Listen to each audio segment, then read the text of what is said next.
Esther 6. That night the king could not sleep, so he ordered the book of the Chronicles, the record of his reign, to be brought in and read to him.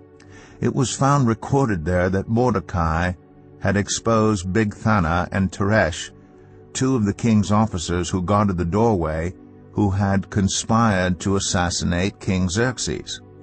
"What honor and recognition has Mordecai received for this?" the king asked. "Nothing has been done for him," his attendants answered. The king said, "Who is in the court?" Now Haman had just entered the outer court of the palace to speak to the king about impaling Mordecai on the pole he had set up for him.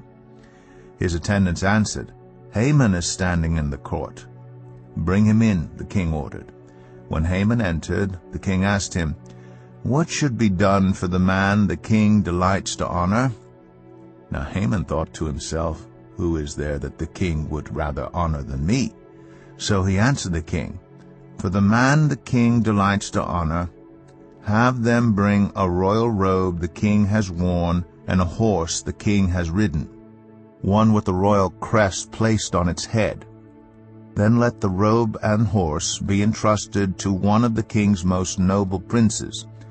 Let them robe the man the king delights to honor, and lead him on the horse through the city streets, proclaiming before him, 'This is what is done for the man the king delights to honor.'"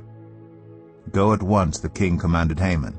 "Get the robe and the horse, and do just as you have suggested for Mordecai the Jew, who sits at the king's gate. Do not neglect anything you have recommended." So Haman got the robe and the horse.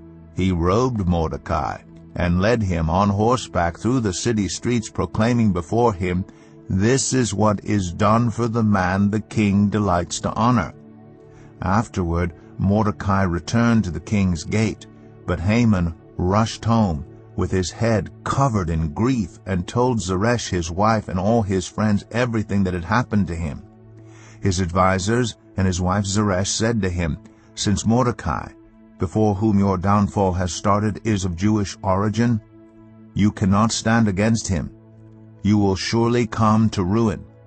While they were still talking with him, the king's eunuchs arrived and hurried Haman away to the banquet Esther had prepared.